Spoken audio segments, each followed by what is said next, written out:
Shuttle. Reloaded. Authentic news. We set the trend.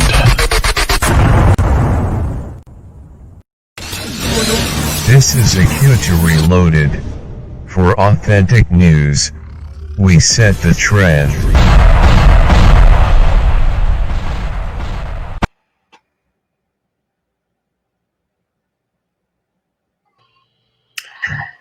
Hello, Ugandan.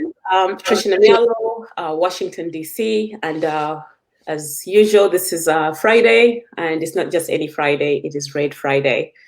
This is where we discuss topics of national importance. Of course, we have Changlanyi Robert, NUP, which is a national unity platform, and of course, People Power, the People Power movement, alongside everything going on in Uganda and opposition as a whole.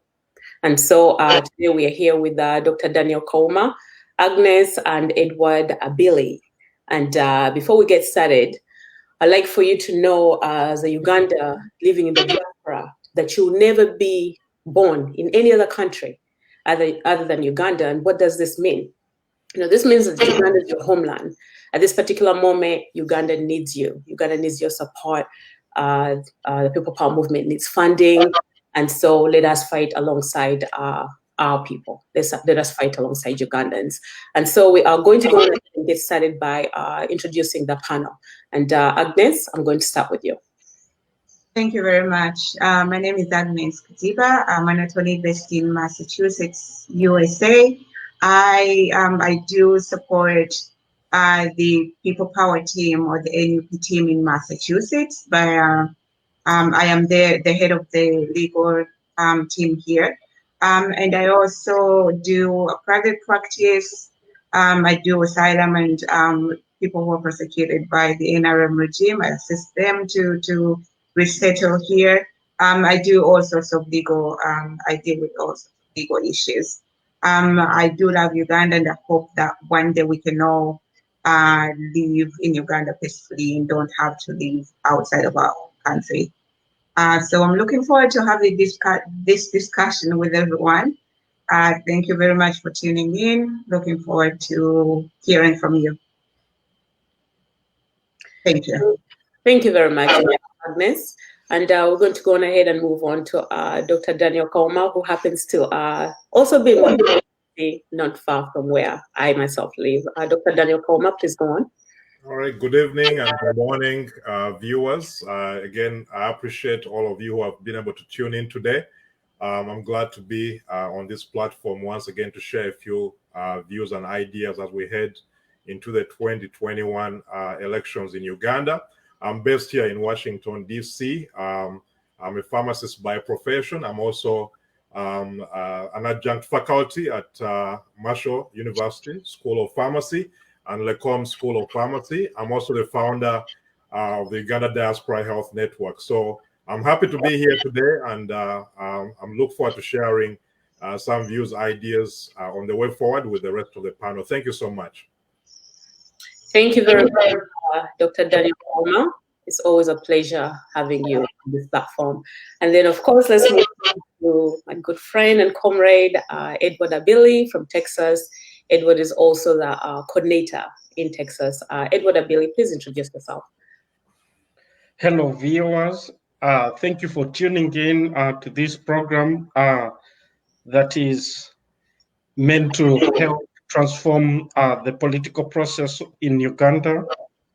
My name is Abili Edward. I am an accountant by profession and also a businessman. I am the People Power coordinator in Texas region. I am also the chairperson of all Ugandans living in Austin. I'm glad to be part of this show. Thank you. Thank you very much, Edward Abili. And I understand you just recently got that post. So I'd like to congratulate you, Edward.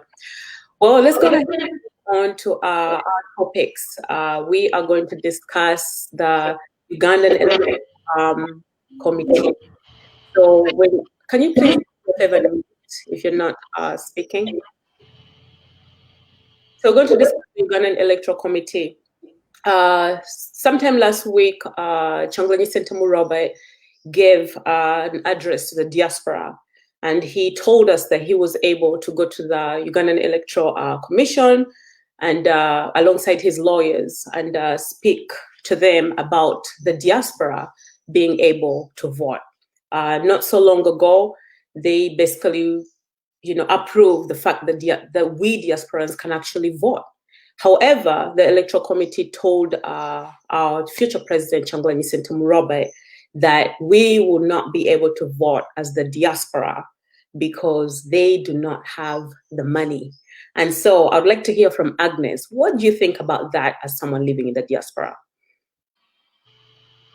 I think that's a very foreseeable result. I wasn't surprised to hear that from the Electoral Commission. The thing is that as Ugandans living in the diaspora, we have to be very careful in trying to assert our right to vote, because it may get misused by the government. So I'm actually pretty contented by the fact that the Electoral Commission, instead of allowing the NRM government to manipulate the diaspora and try to rig elections as they usually do, I'm glad that the Electoral Commission or Electoral Committee was able to assert that they are not going to hold elections in the diaspora. It's very important to see that there is a lot of infrastructure that has to exist for any elections to take place. Although I've heard some discussions about the diaspora paying into, and of course the NRM government has always used the diaspora as a source of revenue. But instead of us paying into and buying democracy and buying our right to vote as Ugandans, I think it's better for us not to participate in this particular election. I'm pleased by the fact that the courts and the parliament were able to have that issued and pass that the people in the diaspora can vote. But I think we, as diaspora people, we should look at this as a victory for the future. When our country is free and when we have set the right infrastructures in place, then we'll be able to participate in our democracy and shape the direction in which our country is going. So I think it's a good thing that the courts were able to pass that. But I think that I support, in this particular case, I support the Electoral Committee in not jumping into an election where we don't have the capacity to set the infrastructure in place, and where jumping into it at this time, a few months to the election, is going to just lead to problems and rigging. Thank you. So you do raise some very important topics. However, have you looked at that the Electoral Committee is working directly for Dictator Museveni? And so if they're working directly for Dictator Museveni, do you feel that this is a decision they made as though they're looking up for the emperor, or is this a decision they made specifically to look out for the dictator? I think that they're always looking at how to keep the NRM in power, and I'm not really I'm not speaking to this Electoral Commission in particular because it's a pretty new regime. It's a pretty new team in the commission. But the Electoral Commission is under the NRM because the leaders are all appointed by the regime, and there is no criteria, because Museveni is a dictator. There is no criteria as to how he selects these people. So he selects the people that he can use, of course.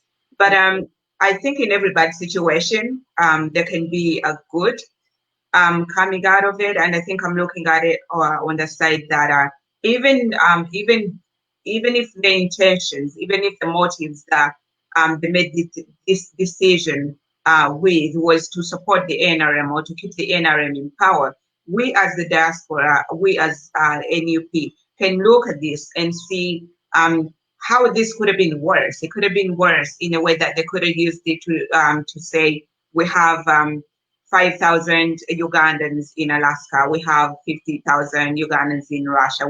They could have just inflated these numbers and rigged the election even worse. So I think that this is a victory. I think that there is a lot of work and a lot of infrastructures that have to take place for us to be able to participate in our democracy and not to buy into it. And I think that as a country, we will get there with the new government and with the NUP in power. But at this point, I don't think that Uganda is capable of holding an election all over the world, because again, Ugandans are everywhere. We need to have accountability. We need to have lots of things in place to make sure that this election is not a perpetual election, but it's a real election.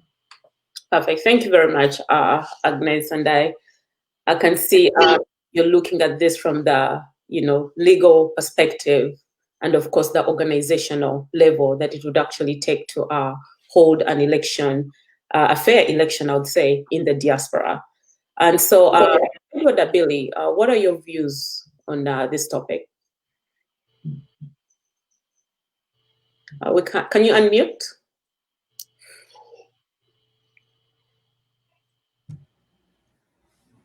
Thank you so much, Patricia. Regarding the recent standing on as to why people in the diaspora weren't able to vote in the forthcoming election. Just to add on from what Agnes has said, she stated clearly that the Electoral Commission or the government of Uganda has not prepared the necessary infrastructure and established the necessary system to ensure that people in the diaspora can be able to vote. That's very true. Such an election involving people from diaspora voting requires a proper organized system and an infrastructure that will support that. However, this infrastructure is possible. It's also possible to have a good network of returning officers and all the stuff that are necessary to enable Ugandans go vote in the different countries.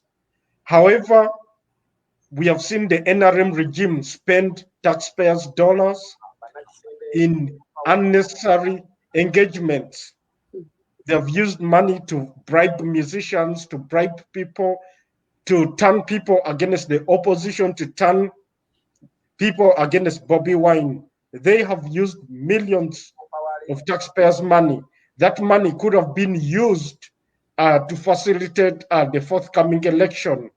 And that clearly shows you that for diasporans to participate in the national election is not an interest of the current regime. In other words, they do not want people in the diaspora to participate in the election. US alone has more than 2 million Ugandans. UK has more than 5 million Ugandans. Ugandans are so many. In other words, people in the diaspora alone can determine the presidency of Uganda. And that's a big threat to the current regime. Reason being that most people in the diaspora tend to live in countries where there's democracy and rule of law. And therefore, they tend to dwell towards ideas that encourage rule of law, that encourage democracy, and that encourage the Bill of Rights. And when you go to Uganda, the current regime has diverted from those ideas and views. So they are afraid that people from the diaspora tend to believe in democracy, and therefore, if they were to vote, they are most likely to vote for a candidate that supports democratic ideas. And so in That said, that means that if the diasporans were to participate in an election, they would not vote for the current regime. And that would be a big threat to the regime. So the only thing for the regime to do is to ensure that they do not have the necessary infrastructure. They're going to come up with excuses that the system is so complex to set up, yet the finances are there. We have seen the finances being spent in irrelevant activities. And now they're telling us that they cannot afford to set up the system to enable people in the diaspora to vote. But we know that that's intentionally managed. It is intentionally engineered to ensure that the regime does not lose the forthcoming election. Thank you. Perfect. Thank you very much. Thank you very much, Edward. And of course, they are scared of the diaspora. We live in countries that are democratic. So now imagine people within the diaspora that have been fighting against dictatorship day and night, going back home, and energy that they're going to take with them, and democratic views that they're going to take with them to share with the communities alongside the money that will bring alongside us. And so I feel like they definitely were ensuring that we do not go back and vote. And so they approved this, knowing very well that they were not going to let us vote as a way to just keep us here in the diaspora. But Dr. Daniel Combe, I'm very curious to hear about your views on what you think about this. I share some of the views of my co-panelists, but if you remember well, Patricia, I did file a petition in 2017 to Speaker of Parliament Rebecca Kadaga for a Diaspora Voting Rights Act. So this is not something new for the Electoral Commission to come out now and say, oh, we just learned about it. It's 7 months left to the elections. They have known about this for years, for decades. If you look across the world, 115 countries already allow their diasporas to vote. So even Rwanda, our neighbors, they allow their diaspora to vote. We have 28 African countries to date which allow their diaspora to vote. So this is not something new. NRM has always dragged their feet because they know they don't have support in the diaspora. Just look at what NUP has been able to do just in just a few months. We already have NUP registering large numbers of members in the diaspora. NRM has never been able to do that. Even some of the other opposition parties haven't had the organization capacity, which Honorable Kyagulanyi has had to mobilize young people and Ugandans across the diaspora and even in Uganda to register just in a space of a few months. You see party membership registrations happening across the diaspora for the National Unity Platform. So it's very clear that from the beginning, NRM was looking, if you look at the relationship between NRM and the diaspora, it has already been transactional. If you go to the website of the Minister of Foreign Affairs, they have what they call the National Diaspora Policy. And if you look at that policy, it has always been transactional. They have always looked at the diaspora as a source of foreign direct investment. Yes, we contribute over 2 billion in remittances per year to Uganda, and the government likes that because when donors cut back money because of corruption and all the embezzlement which we have seen in Uganda, the government has always relied on the diaspora to invest in the Ugandan economy, and the diaspora has done a great job of that. So NRM has always focused on the transactional aspect of Ugandans in the diaspora, but they haven't been able to give us our rights to contribute in holding our leaders accountable, as well as contributing to the democracy in Uganda. Just look at our organization, UNA. If you see how the relationship between Uganda, the government, and some of our organizations here in the diaspora, they are transactional and they are politically motivated. Even in our elections here in the diaspora, NRM comes and takes sides. They don't come and represent us as Ugandans. They come and say, we are going to support this candidate in UNA. Yes. And if you belong to the opposition, they are going to alienate. You saw what happened to me last year and the year before. Yes. Once they know you belong to the opposition, they are going to target you. They are going to fund your opponent. Yes. If you go to the website of the State House today, they say, oh, the current UNA president, Madame Henrietta, defeated the diaspora opposition forces. So you can think about that. That's how NRM views the diaspora. They view the diaspora as people who support NRM and those who don't support the NRM. So that's why Ugandans had to go to court to even demand for the right to vote. We see how NRM sends members of parliament here, they send MPs, they send ministers to come and attend our conventions and events. But all those years they have been spending millions and millions to come to the diaspora and attend our events. They never thought about that we needed to vote, that Ugandans in the diaspora needed to vote, as Article 59 of the Uganda Constitution says. They knew this all along. So from my perspective, the NRM government did not want the diaspora to vote. Yes, with the remaining few months, it's hard to set up the logistics and to make sure we have a free and fair election in the diaspora, especially knowing that, first of all, you have to make sure people have IDs. Even getting an ID in the diaspora right now is a problem. That people who have changed their citizenship, they need to first of all apply for dual citizenship. Right now, that costs $400 to apply for dual citizenship. So for Ugandans to be able to vote, those who have changed their citizenship, they have to first apply for dual citizenship, which is going to cost $400, and that's also a process which takes a long time. Yeah. Then they have to apply for an ID, a national ID.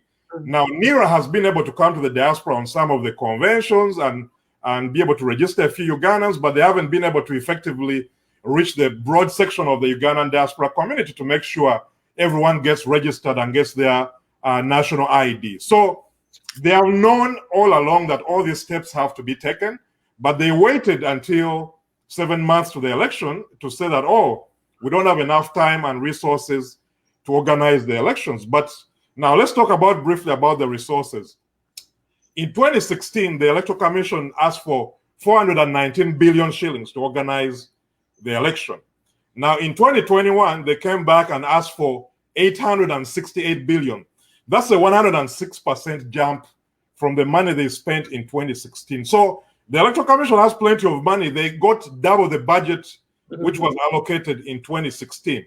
If you look at the averages across the globe for organizing elections, an average cost of vote across the world costs $5 US per vote. In Uganda, if you look at the 2011 election, it was $7 per vote. If you look at 2016, it was $8.7 per vote. And 2021 is going to be $12 per vote. So Uganda already is spending recklessly, the way we have known NRM, to organize the election. So this is not a shortage of resources. It's not a shortage of time. They already knew what would be required to organize an election. But like my co-panelist stated, it was a strategic move to make sure the diaspora is shut out of this election. Now they are saying that, oh, you know, in 2026, the diaspora can vote. But I guarantee you, they are going to drag their feet until 2026, and we're going to arrive at the same scenario as we're in right now. So this move, which we saw recently in court, is just to continue delaying the inevitable, that the diaspora deserves the right to vote. So yes, I agree with my panelists that organizing a free and fair election right now is not possible in 7 months. But we also have to be aware that NRM strategically doesn't want the diaspora to vote. So thank you so much. Thank you very much, Dr. Daniel Kouma. And of course, I was one of the people that was campaigning for you with your position in UNA. And we knew very early on that having a strong voice like that of Dr. Daniel Kouma in UNA was a big threat to the NRM, being that he supported Kyagulanyi Ssentamu Robert. And of course, as you all pointed out, at this particular moment, yes, they do recognize that the diaspora is a very big threat. And us going back home to Uganda to vote is really a big threat to opposition. But now let's look at solutions. We've already talked about some of the solutions, being with Agnes, you say that we need to structure ourselves. Dr. Daniel Kouma, you said the same thing, and I'm pretty sure Edward Abili, you feel the same. So how do we prepare to vote in the next election? Does anyone have any input on this? Well, I can contribute briefly to that question. I think if you look at some of the other countries that are allowing their diasporas to vote, there are several ways of doing it. You can either do it in person, which I think is more transparent, where people go to their consulates or embassies and they cast their votes. Because like Agnes mentioned, if you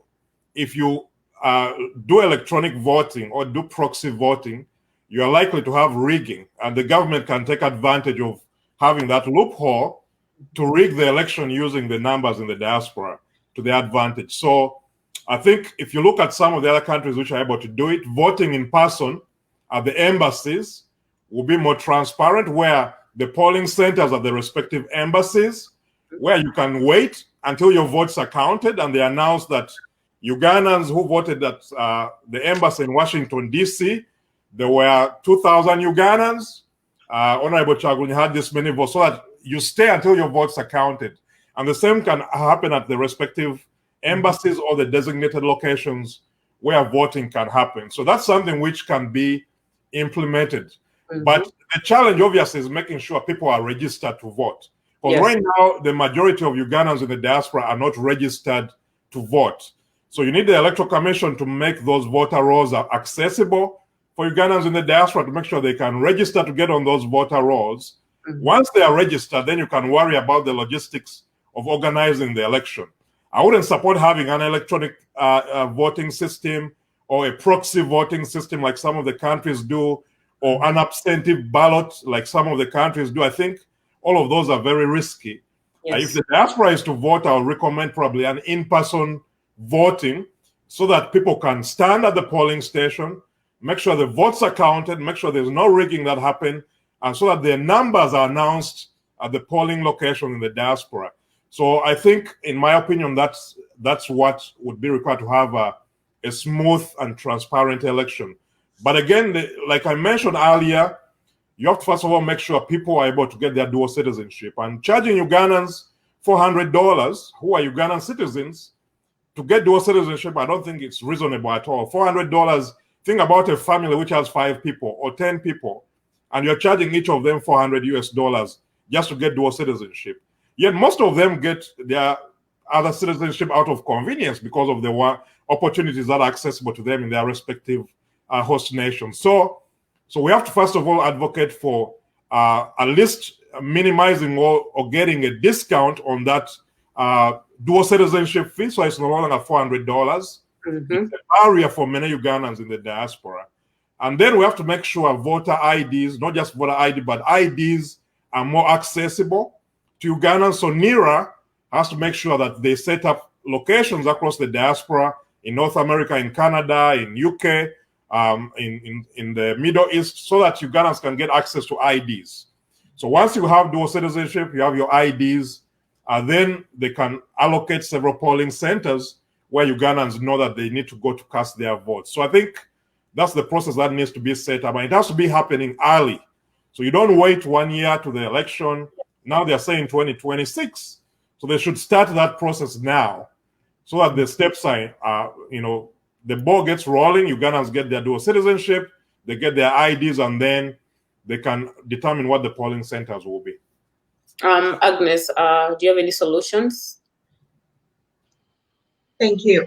Yes. So in addition to what Dr. Kawuma just said, I do agree with I agree partially with what you just said, and I would like to add on this. Some countries are, for example, the United States, where some of us live, actually all of us live on this panel. It's a very big country.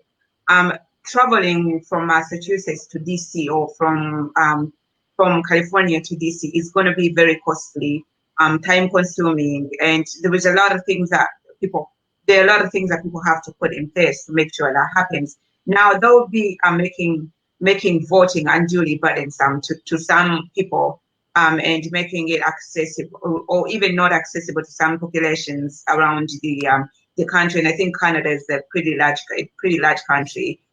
Russia, China, there are Ugandans living in several countries who may not be able to go to their embassies, who would need polling stations in their states. So that would mean 50 polling stations in the US, maybe, or maybe not all states have Ugandans, so maybe 30, and that would go to other countries. And the other thing that you mentioned about embassies, whereas that would be a good thing in a democratic administration. I think the Museveni administration is that handpicks ambassadors and places them and appoints all the people in the embassy. I think that Ugandans would have a problem, or at least I would have a problem with trusting my vote and thinking that the vote that I'm casting is going to be counted fairly and accurately. So I think that we have to have independent bodies. The Electoral Commission itself has to have an independent employees or associates that are setting these things in place and counting the voting votes and doing all those kinds of things, not to leave that to the embassy, who are directly linked to the administration.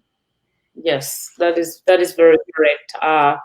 There has to be definitely an independent organization or committee on the side that is handling it, and definitely not the embassy, especially now that a lot of these different departments are working directly for Museveni.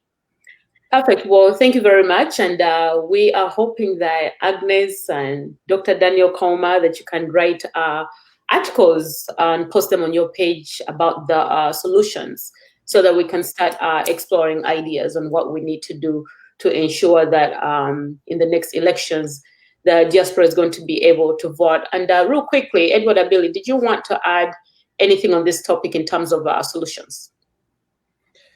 I think my co-panelists have elaborated so broadly and effectively on that issue. However, what I would say is that to Ugandans out there, that it's possible to have the diasporans vote. It only takes an organized and willing government to do so. And in the polling stations, wherever they will be located, candidates can ensure that they have polling agents, just like Dr. Kauma mentioned. At the end of the day, the votes are counted in front of the polling agents, and then they sign off. And we make sure that whatever that was counted in whichever country is exactly what is reported back at home. Yes. So it is possible. It takes a willing government and an organized government. Yeah. And I hope that the government that will be in place by 2026 will be able to have that capacity. Thank you. Thank you very much. These have been very good suggestions and ideas. And so we are going to move on to our next topic, which is tribalism. And the question is there tribalism in Uganda? And if so, is this one of the reasons why the dictator is still in power? Agnes, please lead us on this topic. Thank you very much. So yes, there is tribalism in Uganda. I'm sure that's not news to anyone sitting on this panel or anyone in Uganda. When you trace tribalism has existed in Uganda. Even it precedes this administration, the NRM administration. Tribalism has always been a method of leadership. When you look at colonial times, where the British government around the world, but in Uganda specifically as well, used the divide and rule kind of leadership, where they divided Baganda and made them give them some sort of power and use them to govern the other tribes. When you look at Rwanda, the same thing happened. They used one tribe to give them, the minority tribe, to give them a lot of power or some power, and use that tribe to oppress and govern the other tribes. So this is a sort of thing that predates our own independence and our own governance, and it's going to take a lot of work. Now, when the previous governments came into power, if you look at Ugandan history, there has been a lot of tribal battles going on, with one president from one tribe taking over and overthrowing another, and things like that have been going on.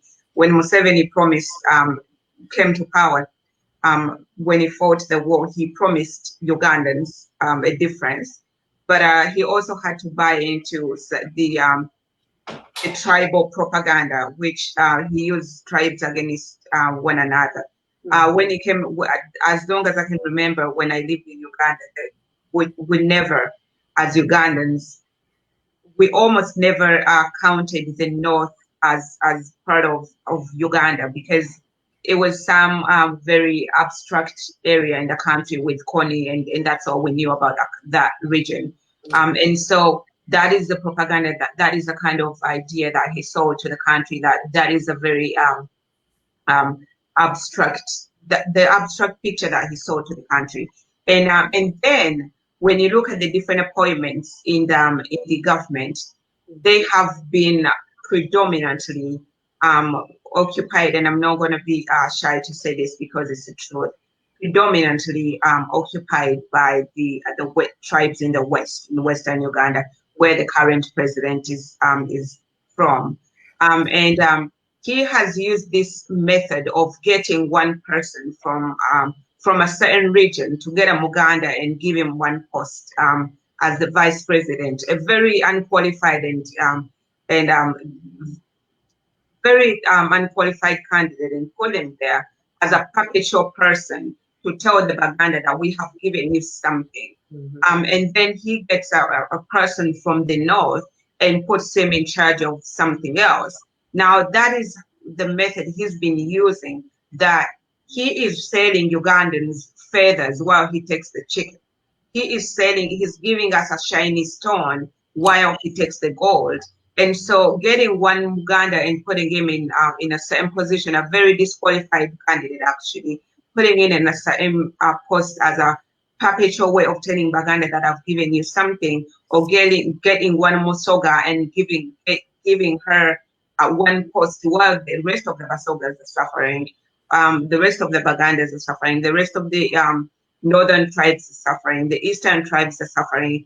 Doing that is the same method that the colonialists used. And so Museveni is working not for Ugandans, but for his governance has been shaped by the colonial tendencies, and you can trace that a lot into that. What I can say about the entire governance is that he uses people against each other. He divides the different tribes against each other, and then we battle each other as he takes everything that Ugandans own. And we stop focusing on the fact that we are Ugandans, and then pick on each other in the different tribes. And so we need a government that is going to unite all Ugandans and rule all Ugandans and rule and lead for all Ugandans. And so I don't support the whole view of getting one person from each region. I think that we should have a representative governance where we look at how many people live in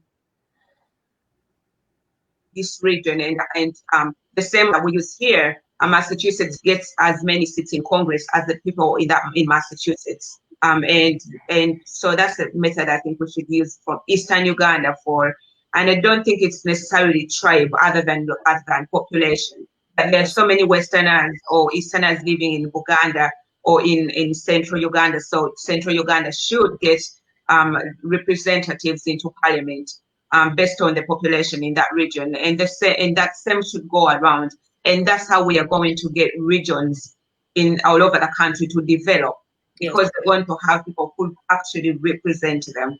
It is just absurd that, for example, we had the First Lady, the current First Lady, as the MP of Karamoja. She doesn't even speak the language. Yes. So how is she representing the does not even speak the same language they do? She doesn't live there. She's not qualified to be there. But it's that kind of leadership where they have to create posts for everybody in some tribes and accommodate them, no matter how unqualified they are. It's a despicable thing to do, and we definitely have a lot of work to do and a lot of cleaning to do. Thank you very much. One thing I noticed is that you talked about the North with the LRA, which is the Lord's Resistance Army, which was Kony. You know, there was a war going on in Rua, if I'm correct, and it seemed like the rest of the country was not really too worried about it. And that's a problem because it just really goes to show that there is tribalism in Uganda. And as Ugandans are moving into a new Uganda, we need to recognize that we are Ugandans above all else, the tribes, the religions, and the political parties. There is definitely an urgent need for unity in Uganda right now. And Edward Abili, tribalism, what is the way forward? Thank you, Patricia. First of all, before I come up with the way forward, I need to also just add on what Comrade Agnes just stated. It is true that tribalism is a very major disease with the Museveni's government. If you look at the current Electoral Commission, look at all the returning officers of the Electoral Commission. They are all from one region. And as though Uganda belongs to a certain group of people while the others pay taxes for the rest. And that is how Museveni plays his politics. If you go to the military, look at the names, the Muhoozi, Kainerugaba, the CDF is also Muhoozi. You look at Chianda, all the same people. They are all, it's just Westerners. And then when they promote some people from different tribes, those people are just put there as statues. They don't actually hold any significant office. And even if they have any office, those offices, they do not have even power to make any decision. So that's how Museveni plays this game of tribalism. Now, this message goes to my brothers and sisters from the West. These are very wonderful people. They are people that really love Uganda. However, they need to wake up and start cautioning Museveni because Uganda is now developing hatred, all tribes against one tribe, and which is not a good thing for our country. We need to believe that we are one people, and we need to believe that Uganda is one country. And by so doing, we need some kind of reconciliation. We need a government that will reconcile the people, a government that will recognize all tribes, that will recognize the West, that will recognize the North, the Central, and the East. Because when we are united, we are strong. Remember that Uganda is a very small country. Uganda is only 45 million. And 45 million people, as few as they are, they still have a president that makes them believe that they are different, and therefore they are fighting against each other, fighting for resources. In so doing, Uganda is being affected as a country. Yes. I'll give you an example of a country like Tanzania. Tanzania is about 55 million right now. Tanzania is the same size, almost the same size as Texas. Tanzania is a very big country. Tanzania has more than 100 tribes. Uganda has about only 50 tribes, okay? But Tanzanians do not practice tribalism. They all believe that they are all one. And because of that belief of unity and non-existence of tribalism, Tanzania has developed far more than Uganda. In fact, you cannot compare the economy of Tanzania to Uganda today. You know, Tanzania has more than 10 international airports. Okay, something that Uganda has the capacity to do. But because we are still divided into our small tribal segments, so we are not able to think big as a country. So therefore, my urge is that let's support Bobi Wine, who has a solution to this disease. Let's kick out Museveni with this old mentality that lies to Ugandans that they're different, and yet we know that we are one people. Thank you. Thank you very much. Dr. Daniel Kouma. Yes, I agree with my co-panelists that definitely tribalism is a problem in Uganda. I know Museveni likes denying it, but he denies everything, even corruption. He says it doesn't exist in his government. But obviously, there are several solutions, and I wanted to look at the solutions. Yes. We can look at the NRM approach. They said they outlawed it. They practice it, but they outlawed it. So in 1989, I believe they tried to pass a law through the penal code to make it unlawful to even talk about tribalism. That's why they lock up people who try to discuss the problem. We have seen a couple comedians locked up. We have seen journalists threatened because they are discussing tribalism. But that's not how you fix tribalism. And now we have the Jinja municipality legislator Paul Mwiru, who came up with an idea that he wants to table a constitutional amendment. He calls it the anti-sectarian amendment, and the idea is to ensure equal distribution of public sector positions in Uganda. Now, you could look at it as an affirmative action approach, like we have here in the United States, where we say we have tribalism, we have racism, and black people are not getting positions of power. Therefore, we need some kind of affirmative action, whether it's school admissions and that kind of thing. So that's another approach. And that's open to debate whether it's a good idea. I personally don't think it's a good idea. I feel the best way to move Uganda forward, especially if we want to compete, like my comrade talked about in the economy. If you look at countries that have been successful, like Singapore, meritocracy is very important. I'd rather have someone get a position because they're qualified to do it. If everyone who is working in area government is qualified, I won't complain which tribe they belong to. If they are hiring people to work in a certain sector and they advertise the position and they interview candidates and they hire the most qualified candidate, I don't think any of us would complain if those candidates come from a particular tribe. If it's a fair playing ground, yes, everyone has access to those positions. Everyone is able to apply and compete for those positions. I don't think you're going to get complaints from anybody. And I think that's what NRM needs to understand. People are not going to complain about tribalism if you're giving equal opportunity for every Ugandan to compete for these positions. But what's happening right now is that there's no equal opportunity. It's loyalty over competence. People are getting positions of power because they are loyal to NRM, because they are loyal to Museveni, or they belong to his family, not because they're qualified for those positions. And I think that's what's causing many Ugandans to get unsettled about it.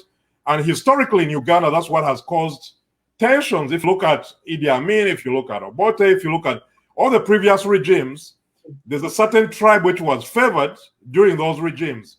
And when they get out of power, there's a tendency for other tribes to revenge towards the regime which was favored by the previous one. So that's what we don't want to happen in Uganda. We want a Uganda which is peaceful, but the best way to get there is make sure there's positions are won in terms of merit, that there's equal representation, equal opportunity, rather than resulting into loyalty or making it illegal to talk about tribalism, or even legislating saying we're going to make it constitutional that to hire someone to work in the Ministry of Finance, there should be Tubaganda or Thriba Soga. I don't think that's the right approach. We should always lean towards getting the most qualified people to compete in government. The third and final solution, I think, which can help us solve this problem, is restoring presidential term limits. And having term limits, that's a very big factor. It's inevitable. Most leaders will always pick people who are loyal to them to serve with them. It's something which, however much you tell someone how it's important to get the most qualified people, even in the United States here, we see it. When Bill Clinton was president, he will hire people who are loyal towards him, at least to work in the White House. When Barack Obama was president, he had his team. When Trump is president, he also has people who are loyal to him. So, but the way the United States solved this problem, you are guaranteed that every 8 years, that group is going to be gone. But the problem we have in Uganda is when term limits were removed, you can have someone rule for 34 years with the same group of people. So that creates tension across the country because other groups are saying, what's going on here? We have only Westerners in government. It's been 34 years and they want to extend it to 40 years. So how do you have that rotation? And I believe presidential term limits are a check in the system, because sometimes you have to protect leaders from themselves. Yes. Leaders are always going to pick people who are loyal to them. I love Bobby Wine, but if Bobby Wine wins, it's likely that he will likely also have people who are loyal to him. But at least he's committing to restoring presidential term limits. Because I know when he restores that, even if Bobby Wine comes and says he's going to hire people who are loyal to him, I know after 8 years or 10 years, he's going to be gone. And we'll have another president who will also bring in another group of leaders. Yes. So I believe that rotation of power is what can settle countries which are diverse as ours, where you have people from so many different tribes. It's hard to satisfy everybody. You have 50 tribes. How are you going to satisfy every tribe and say we're going to have a diverse? But if you focus on merit, people are going to be satisfied because they say, you know what? I have a chance to compete. They're not going to favor only Westerners, but I have a chance to win that position. And once you have presidential term limits, people know that, yes, he might hire Westerners, but we know that, hey, the next president might belong to another, might come from the North. And then we can have rotation of people in different positions of power. So for me, I think those are the critical solutions to overcome the issue of tribalism.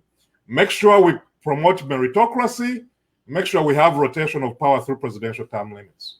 Thank you so much.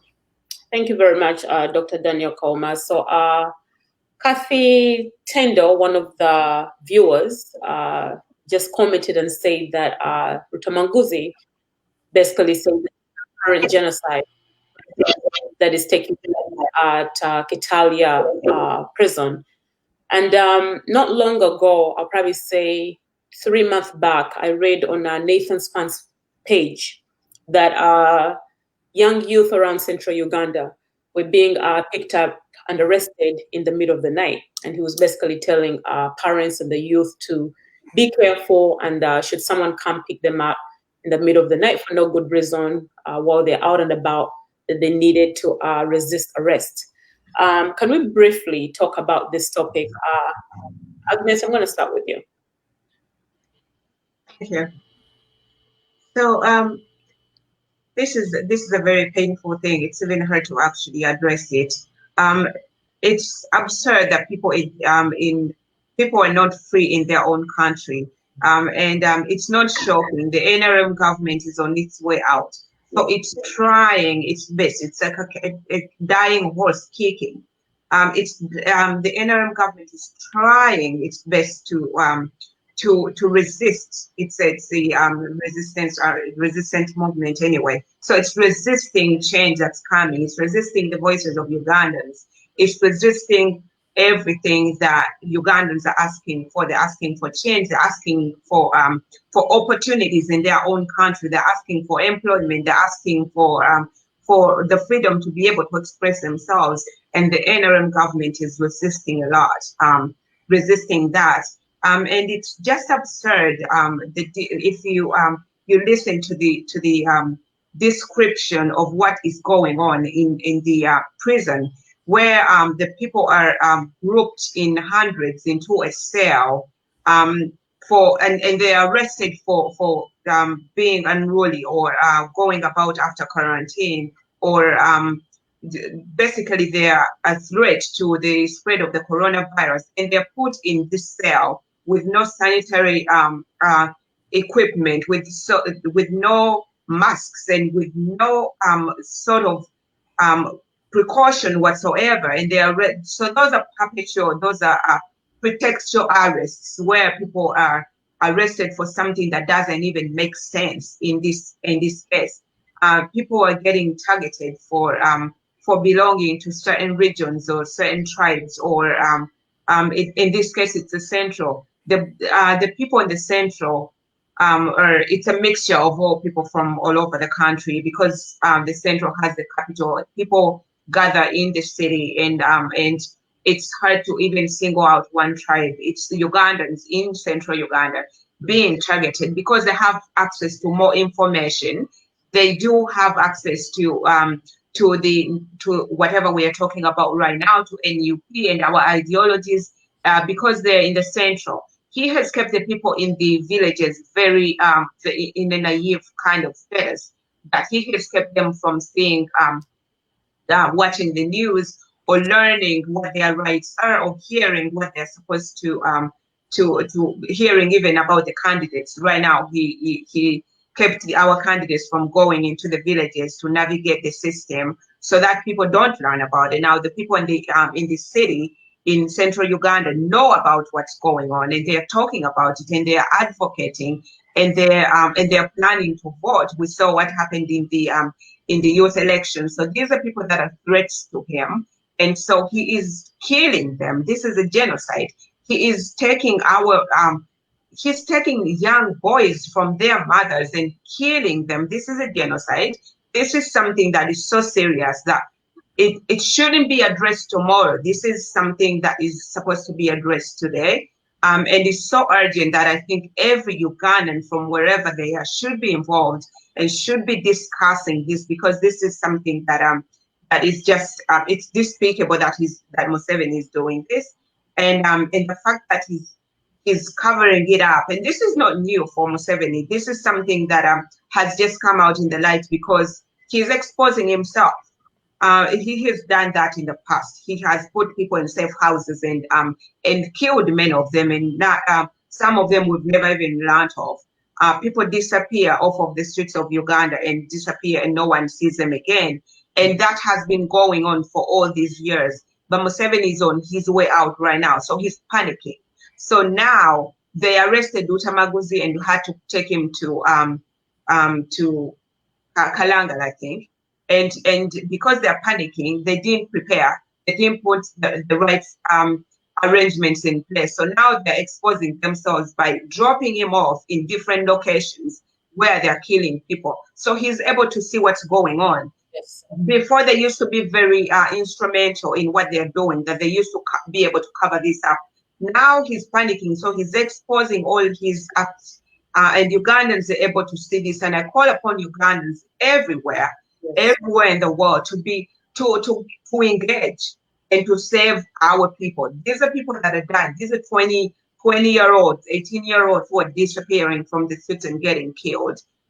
This is not something that should be taken lightly. And I call upon every single person to be part of this. The arrangements I'm working on with other lawyers to take these matters into court. Thank you very much.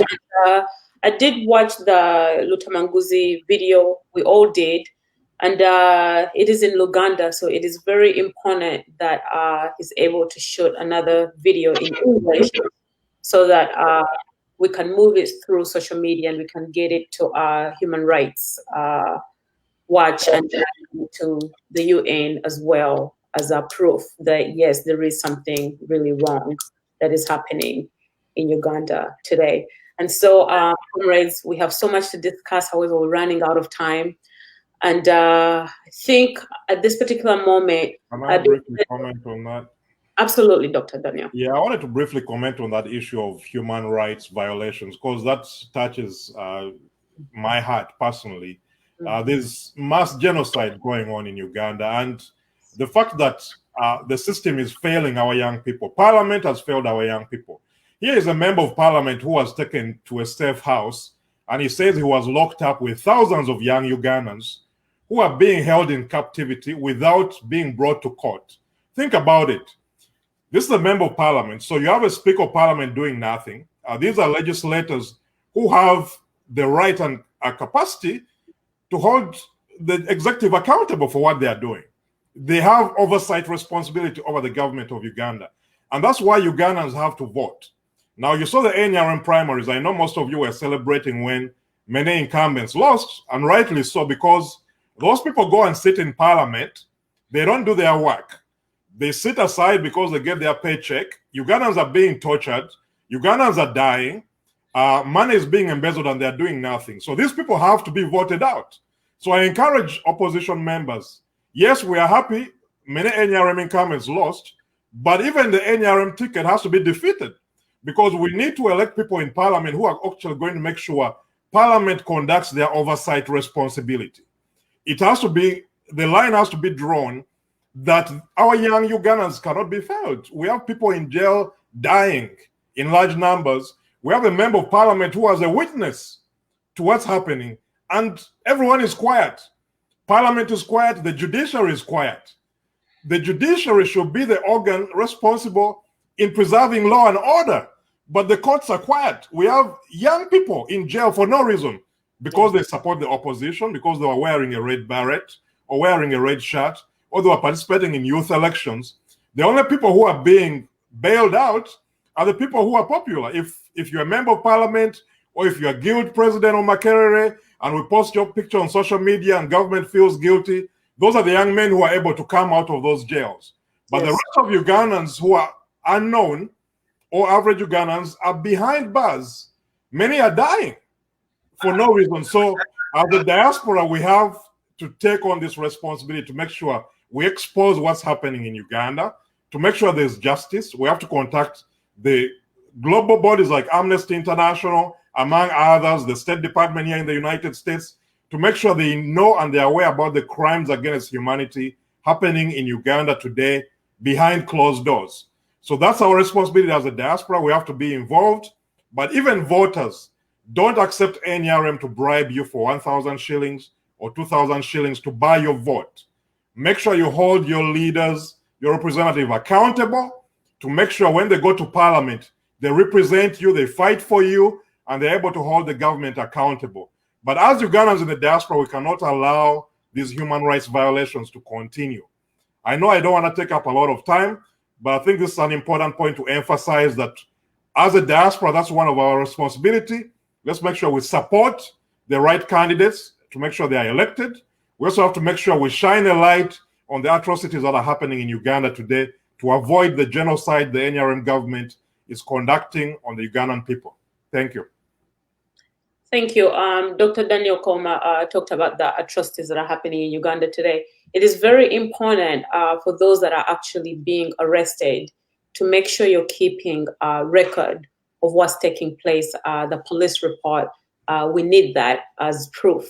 You know, if you have any wounds from being beaten or from torture, take a picture of that while they're still fresh. And you can send that information to any coordinator within the United States, or you can send it to Karim Tambi. He's the coordinator here in Washington, D.C., who handles issues that deals with human rights violations in Uganda.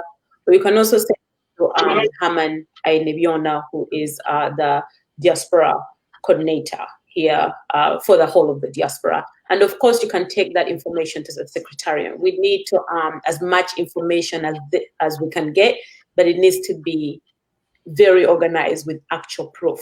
So we have all these people that are able to tell us this and this happened to me, but there's no actual proof that goes with it. These people are asking us for the police report. They want to see pictures. They want to see you on camera talking about what happened to you. If we want change in Uganda, we're going to get a little bit, we're going to have to be organized. And Edward, did you have anything to add to this topic of young men that are, in Kitalia prison? Yes, it is very absurd that the government of Uganda has resorted to desperate measures. Mm-hmm. There's a saying that states that when you see a dog running from one direction towards fire, then you know that whatever that is chasing that dog is hotter than fire. Yes. And so in this situation, the NRM regime under Museveni's leadership has lost legitimacy, has lost the support, has lost the popularity of the Ugandans. And so they know that power is slipping out of their hands, and they know that it's only a question of time and there will be no more. And so they have resorted to desperate means, and they think that by killing people that support Bobi Wine, that wear red berets, that put on red, and all those that support any opposition, especially from the central, they think that that will scare off people and probably will drum up their support. But unfortunately, they are taking a wrong path because it is out of desperation. and therefore Ugandans need to stand up, expose this kind of cruelty. We need to expose Museveni to the world, and we need to say no to unlawful detention. We need to say no to killing of innocent Ugandans, and we have to hold these organs accountable. We need to hold the police accountable. We need to hold CMI accountable. We need to hold ISO accountable.